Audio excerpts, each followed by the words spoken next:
The middle class is arguably the greatest invention of the United States of America. Forget airplanes, the internet, or Red 40. The idea that any person could graduate from school, work 40 hours per week, and then afford to own a home, raise children, and retire somewhere with palm trees is a dream life only afforded to the most fortunate people in history. And that American dream was built on the back of an economic philosophy called free market capitalism. But that dream is dying. Wages have gone flat for half a century, housing costs have doubled over the past decade, young Americans are not having children, and once coveted college degrees are being labeled by the public as a waste of time and money. Markets correcting themselves after a downturn is one of the most basic principles of economics. And yet the so-called American free market is not correcting itself like it's supposed to, because a combination of cultural and political forces don't want it to correct itself. Ask anyone at Thanksgiving dinner, and they'll give you a different answer on what's stunting the US economy. Your art major cousin will say that it's billionaire greed, her little brother who doesn't wear deodorant will say that it's feminism, your ex-convict uncle will say that it's not enough people going into the trades, grandpa's gonna blame immigrants, dad's gonna blame blue-haired liberals at universities, and someone else will throw in evangelical dominion theology just to keep things interesting. Africa right now, from Africa right now. Hamanda aka ata raka teda baka sanda ata ambo osa kata rite eke banda ata rike didi ashata. But the problem with these arguments is that everybody is going to be both right and wrong at the same time. Universities have increased tuition tenfold since 1980, which is bad. Yet college graduates still reliably earn more money than their peers and are very likely to report that their education was worth the debt, especially if they come from lower or middle class backgrounds. Billionaire greed leads to factory workers peeing in bottles and mass layoffs that harm families, but their enterprises are also a necessary component of national security and keeping America's GDP afloat, which, whether we like it or not, is good for all of us. And that makes it incredibly hard to have an open and honest conversation about the forces actively sabotaging the US economy, because those forces represent both the young and the old, the rich and the poor, the religious and the secular, and both the political left and right. To some extent, literally every single American is benefiting from a rigged system that's harming somebody else, and they are unwilling to let that benefit go for the sake of the common good. Baby boomers are enjoying collecting rent off their 13 duplexes, while those young families are unable to afford a property of their own. Neurodivergent college students are enjoying inclusive community dorm rooms and vegan buffets, at the same time that another kid is going into crippling debt over an associate's degree that he'll never finish because it interferes with his work hours. Regardless of who your big bad wolf is in the American fairy tale, there's another American who is justified in thinking that the real evil is you. So today, I want to have an open and honest conversation about some of these forces that are sabotaging the US economy, specifically coming from my expertise as an economist who has a background in counterterrorism intelligence. But I also want to hear from all of you guys. Let me know from your expertise what other things are going on, and if you have any reasonable solutions to fix them. And without further ado, this is a lot to go over, so let's just get right into it, starting with corporate subsidies. According to Doge, the Trump administration has saved $190 billion in government spending by slashing funding to federal operations like the Departments of Labor, Education, and Health and Human Services, laying off hundreds of thousands of hardworking Americans, but also saving the average American 1,000 precious tax dollars in the process. But what that data intentionally fail to tell you is that the US government gives nearly $1 trillion tax dollars to private businesses every single year. About $800 billion in federal contracts, $200 billion in subsidies, and another $2-ish billion in R&D grants to support small business. Depending on the year, this can amount to a quarter of all government spending, and seems shockingly high for a country that claims to have minimal government intervention in business. After all, China dedicates only slightly more than that to funding businesses that they primarily own as state-operated enterprises. Which really makes you wonder if the only difference between living in a communist country versus a capitalist country is just a matter of semantics and propaganda. But the truth is that we aren't just one economic system. The United States is a highly specialized mixed economy that wants you to think it's a pure free market so that you believe in meritocracy and continue to contribute to innovation and productivity, because you ultimately believe that your success is your responsibility. And to a large extent, it is. But our ability to find that success is becoming increasingly harder, as corporate bailouts and subsidies take away our free market leverage as employees and allow companies to get away with unsustainable business practices, like keeping wages stagnant for half a century despite productivity being at an all-time high. Consider the standard financial advice that you should make 3 times your rent every month. With an average rent in the US of $1,700, workers would need to bring home $5,100 a month or make $30 an hour full-time in order to carry out that advice. However, over half of Americans live on less than that, and depend on things like government welfare programs, Section 8 housing, child tax credits, Pell Grants, and other government benefits in order to survive. One could argue that the American social safety net, which is significantly smaller than other developed nations, is subsidizing over half of all jobs not paying a livable wage. Because in a true free market economy, if you can't afford to pay workers a livable wage, then you can't afford to have workers at all. If entrepreneurs were actually opposed to things like government welfare programs, then the easiest way to render them obsolete would be to match worker pay to productivity. Because if you were truly a free market capitalist, then you would believe that paying anything less than $30 an hour means that you expect the government to subsidize your business, you dirty commie. Jokes aside though, this highlights a massive hypocrisy in how people talk about government spending and intervention in business. Entrepreneurs are some of the most outspoken opponents to big government in American politics, while at the same time benefiting from big government far more than the average citizen does, and are accepting $200 billion in handouts every single year, which, if you'll remember, is slightly more money than Doge quote-unquote saved by slashing funding to essential services, with some entrepreneurs receiving far more money in government handouts than others. So what's going on here? Why do these CEOs go on social media to say that government handouts are bad, and then immediately go lobby the government for more handouts? Well, that depends on who's saying it. Let's say that you own a private business that develops medical equipment. Once you notice that the NIH is giving millions of dollars to public universities to develop medical equipment, then you realize that your largest business competitors are, ironically, the federal government and universities, and that the only way for you to gain more market share is for the NIH to stop giving money to universities to develop medical equipment. So business owners will often support politicians who are campaigning to slash government funding on things like the NIH, which in 2025 just so happens to be the Republican Party.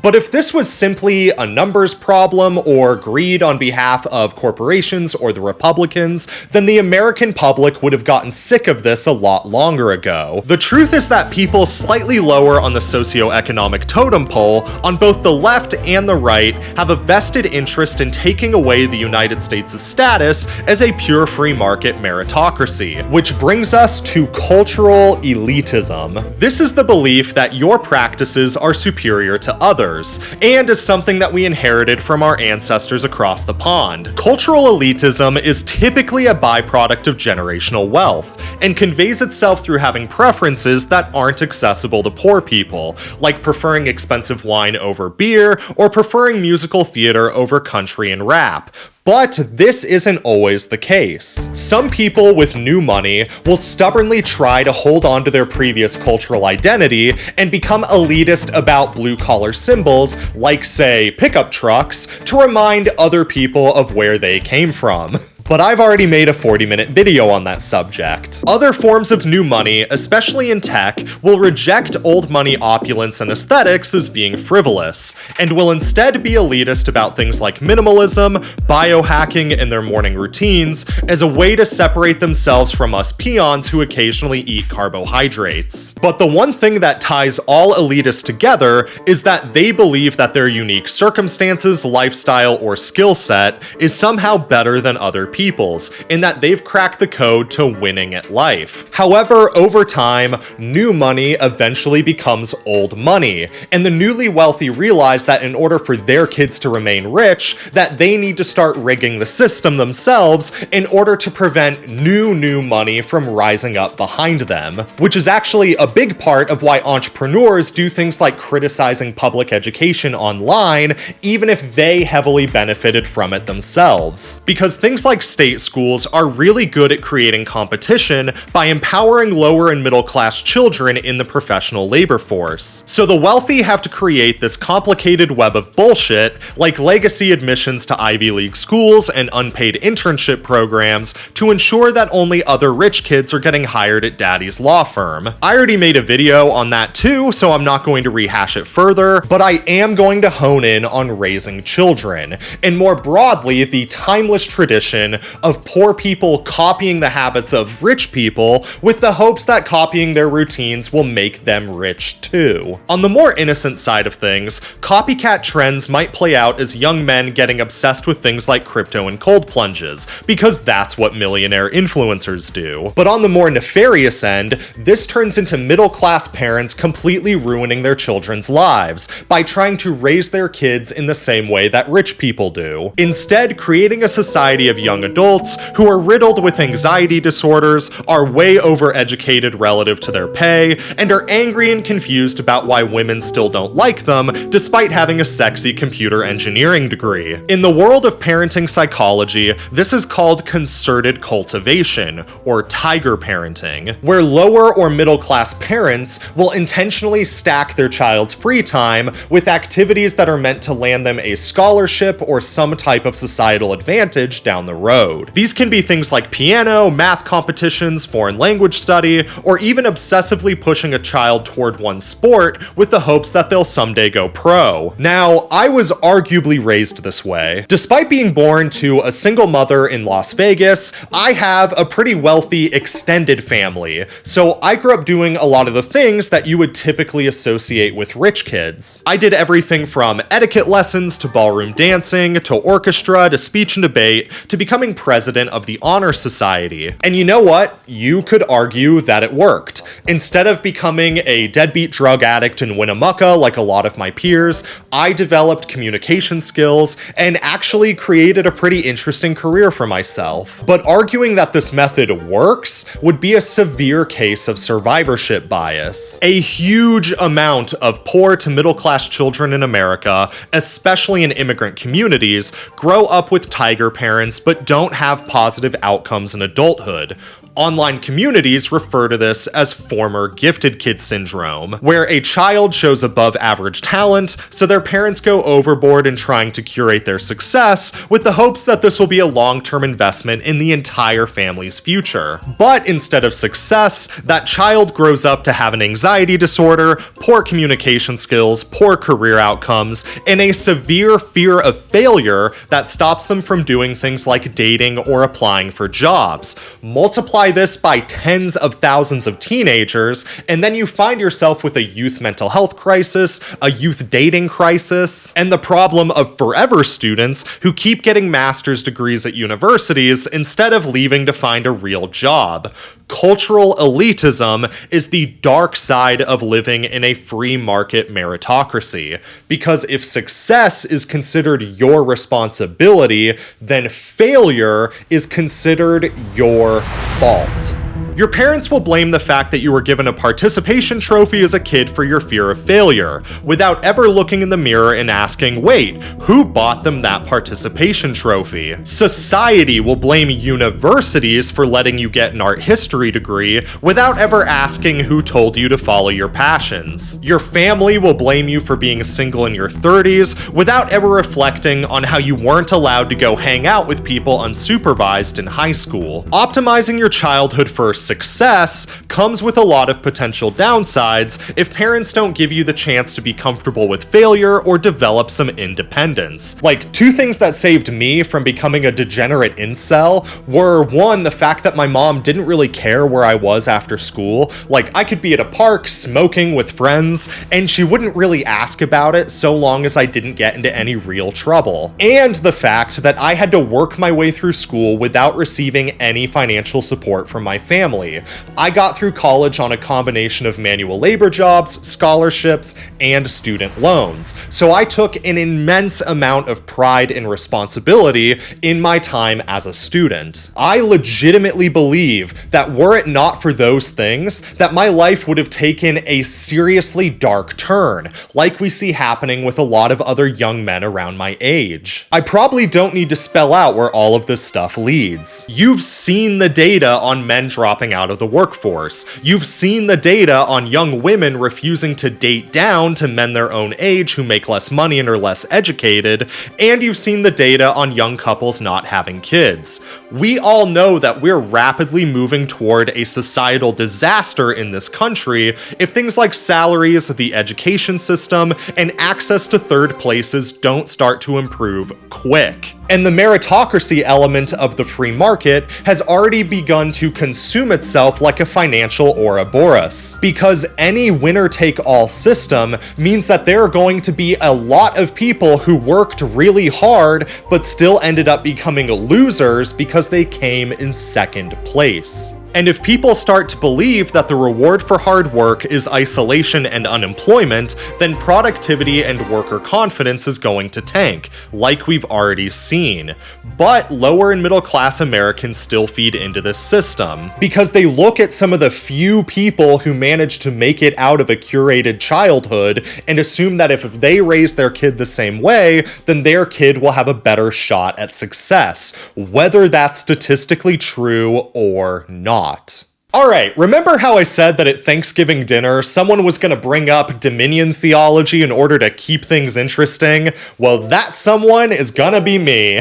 Like I said before, I used to work in counterterrorism intelligence, and we had a line that was often said at that job when talking about religious extremism. It's not the religion that's evil, it's evil people within that religion that are evil. Yet, as time goes on, I've personally observed not only that, but the fact that evil people will try to introduce new ideas into their communities with the express purpose of turning other people in that group evil too, in order to benefit their political agendas. Why is it that so many teenagers went to Vacation Bible School 20 years ago, where they were told to love thy neighbor, only to turn into adults who are obsessed with money, political domination, and taking away non-Christians' rights in this country? You know, the exact opposite of what Jesus taught. Well, it all started in 1975, the same year that wages stagnated forever, when Lauren Cunningham, Bill Bright, and Francis Schaeffer claimed to receive a revelation from God ordering Christians to invade the 7 spheres of society: family, religion, education, media, entertainment, business, and government.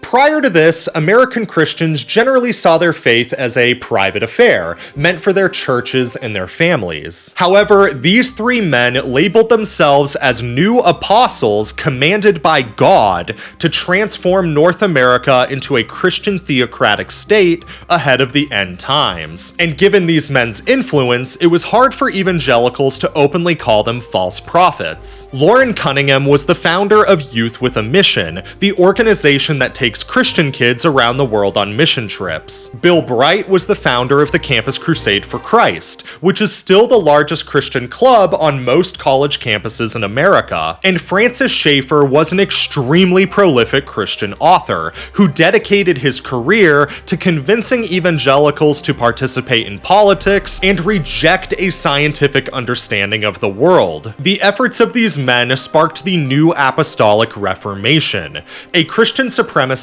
movement that advocates for spiritual warfare, Christian dominion over society, and the end of the First Amendment of the United States Constitution, with the long-term hope of ending democracy as we know it to instead rule the US under a Christian form of Sharia law. And up until 2008, this was considered a fringe movement in American politics that most Christians rejected. However, members of the NAR used anxiety around Barack Obama's elections and the Great Recession to consolidate an insane amount of money and power from Pentecostal and non-denominational churches around the world, which they then used to try and actively influence elections and policies that were beneficial to their big business donors, such as being connected to Sarah Palin in 2008, Newt Gingrich in 2012, and of course Donald Trump today.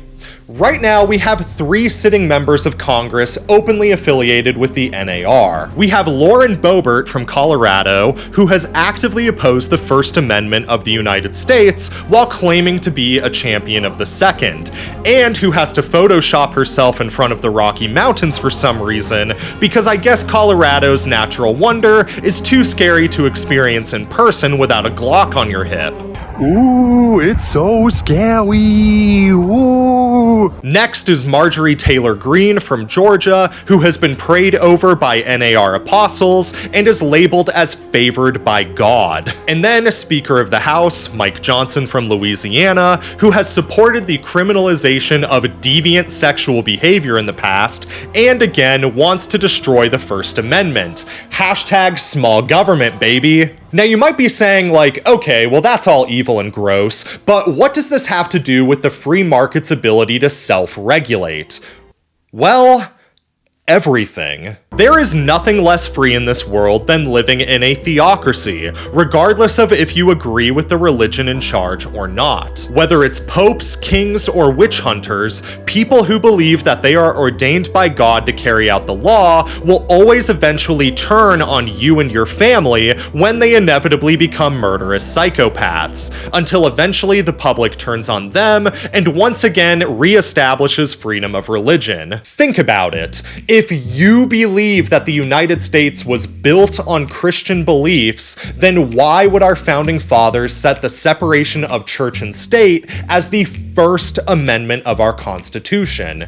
It's almost like they had experience with state-sanctioned churches, and they knew that this never ends well. But it also makes you wonder what the end goal is for Dominion theologists today. As of 2025, only 23% of adults identify as evangelical Protestants in America, and amongst them, tons of evangelicals believe that the NAR is a blasphemous and dangerous movement filled with false prophets. If the NAR tried to establish Marjorie Taylor Greene as the God Queen Prophetess of the United Church of America, then they'd be declaring civil war against a minimum of 75% of the population. It just wouldn't work. So I don't think that their actual goal is turning America into a theocratic state. I'm suspicious that their end goal is to actually increase religiosity by actively making America worse.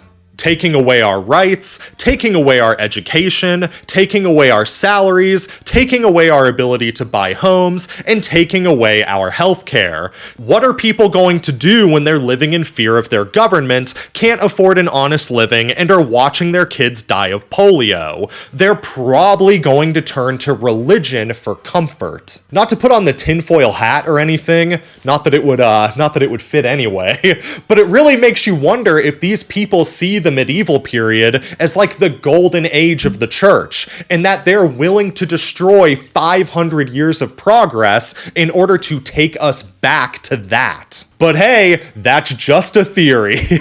For all we know, literally all of the United States' socioeconomic problems could be solved if companies just gave everyone a 150% raise and we were all making a livable wage at our jobs. Like, maybe I'm just being paranoid about everything else. So let me know in the comments below, what have I missed? What other socioeconomic factors are contributing to the United States' decline based off your expertise and observations? This channel, for whatever reason, attracts some shockingly, level-headed commenters, so I would really like to hear from all of you, and I will see you in the next one.